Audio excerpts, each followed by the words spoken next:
The genetic code is a three-letter nucleotide combination of DNA or RNA that codes for a specific amino acid. This three-letter code is called a codon. We can think of the codon as a foreign language and the amino acid that it codes for as the language that we are able to read. I have provided an example here.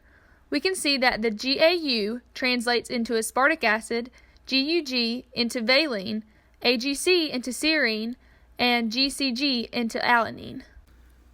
So, who is behind this genetic code? Nirenberg and Mattei were the first scientists to determine that a particular sequence of RNA coded for a specific amino acid.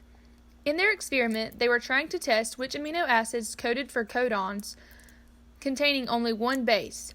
They specifically utilized a polyuracil strand of mRNA and mixed it in a test tube with 20 amino acids, with one of the 20 being radioactively labeled. After translation occurred, the precipitated protein was filtered and checked for radioactivity. They found that the only time they could make a radioactive protein was in the test tube containing the radioactively labeled amino acid phenylalanine. These results allowed them to conclude that the amino acid phenylalanine was in the newly synthesized protein and that the specific polyuracil codon coded for that specific amino acid.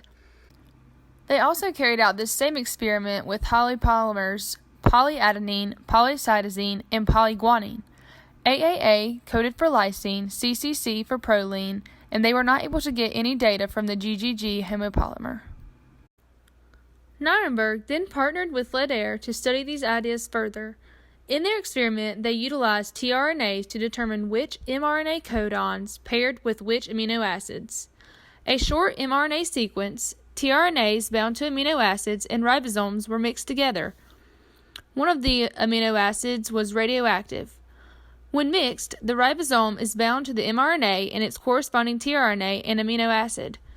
The mixture is then filtered, and the ribosome bound to the tRNA and its specific mRNA codon remains in the filter, while the unbound tRNAs exit. Next, they tested whether or not the filter paper was radioactive. The filter paper was radioactive because the trinucleotide GUU coded for the radioactive amino acid valine. Overall, this experiment allowed Nirenberg to discover which remaining codons paired with which amino acids.